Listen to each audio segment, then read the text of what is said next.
Welcome to Irish Exit Everything. My name is Frank, and if you were to ask Beyonce who runs the world, she would say girls.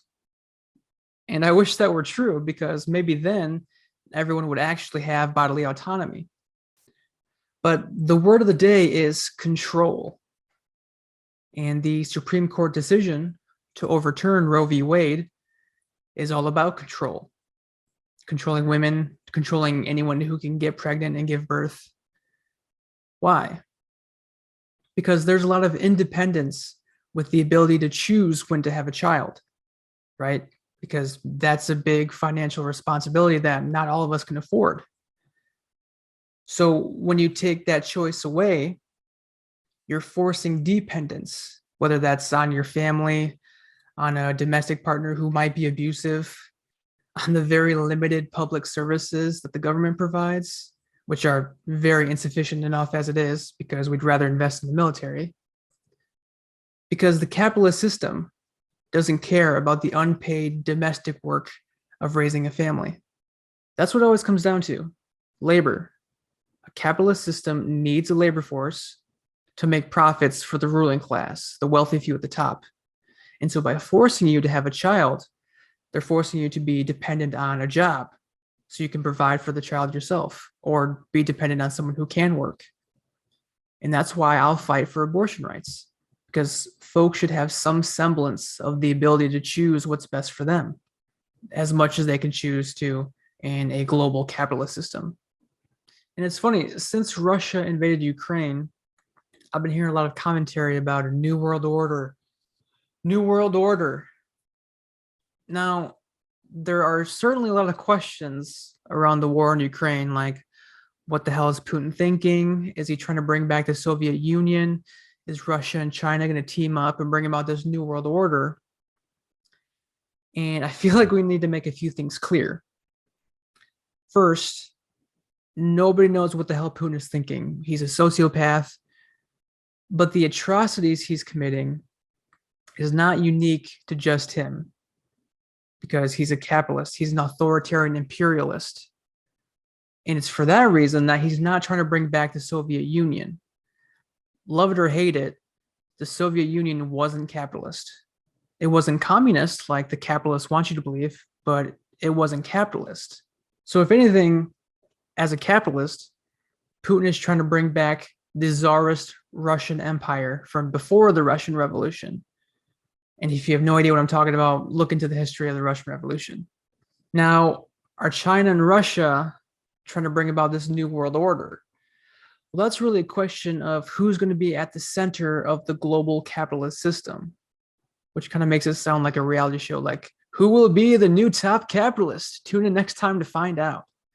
The history of world orders is kind of an interesting one, and historian Dr. Alfred McCoy and author of To Govern the Globe, he looked into the last 700 years or so of the rise and fall of empires, and I guess a level above that would be world orders. And you have empires like the Roman Empire. I think that's a classic example, but that wasn't a world order. You didn't really have world orders until the Portuguese and the Spanish started to sail to Africa and India and around the world to find foreign markets, to colonize, to establish an international slave trade, right? And then the world order shifted then from the Dutch to the British and then the US. And now there's this question of, oh, is the new world order going to be China and Russia? And I don't know, you can argue that these imperial superpowers were different in certain ways, but I wouldn't say they were new world orders because the driving motivation for all of them was profit, and it still is. It's kind of like when you're at work and they bring in a new manager, right? Like it's a different person physically, but they're still going to write you up for taking a 40-minute shit, right? Like they might implement a casual Friday. Oh, that's kind of different and quirky, but they're still going to tell you no when you ask for a day off or ask for a much needed raise, right? So like it's a different manager, but same management structure. And it's the same with the global capitalist system. And the highest stage of capitalism is imperialism, which prioritizes the global movement of finance capital above anything else. And this is why China is seen as such a huge competitor with the US. Not only is China the world's largest exporter of goods, they're also the world's largest creditor. They give out a lot of loans to other countries who will eventually have to pay them back, right? They invest a lot of money in other countries' infrastructure. Think about the Belt and Road Initiative or the new Silk Road. So they're building a lot of spheres of influence around the world by giving other countries money, investing in their infrastructure. And the US wants to be doing that. And this is why we don't like China. I mean, don't get me wrong, the democratic suppression in China is horrible and a real issue, just like in any other capitalist nation.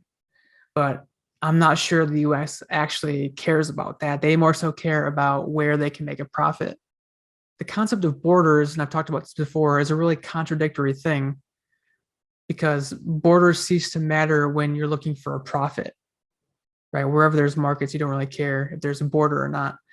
But capitalists are tied to their nation states. So borders still matter in that sense. And this is why global conflict is inevitable in capitalism, because you can't maintain profits unless you find new markets.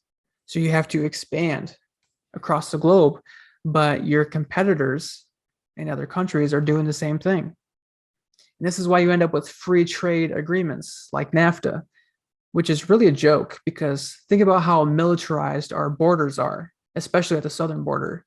Like the US is happy for profits and capital to flow across the borders, right? But people who are just looking for a fresh start, fuck no. And why? It's about control. Borders literally and figuratively divide people.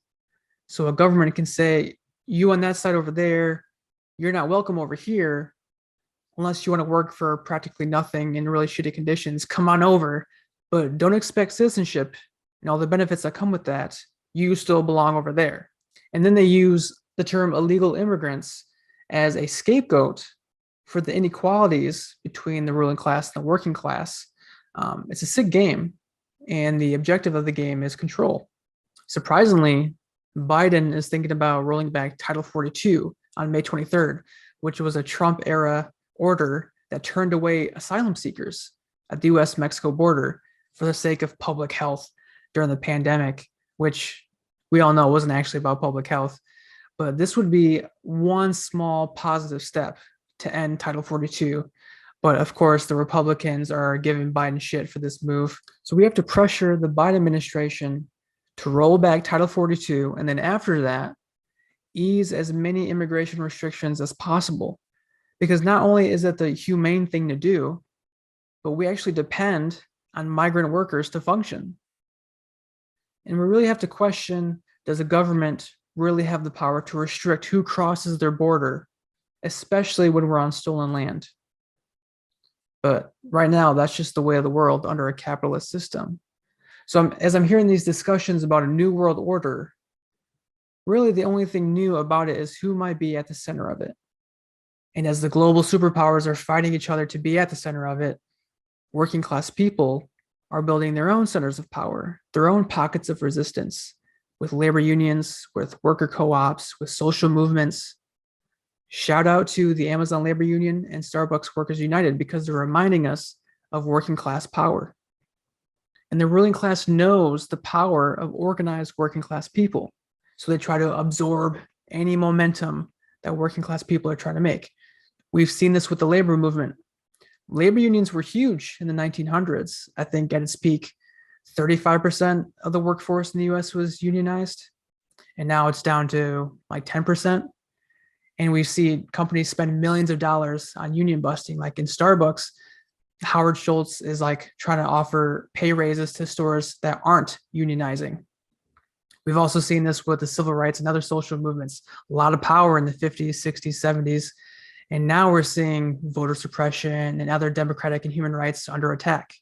In order to sustain any momentum for change, working class people need to utilize both protest and politics in conjunction with each other. And I don't mean vote blue no matter who.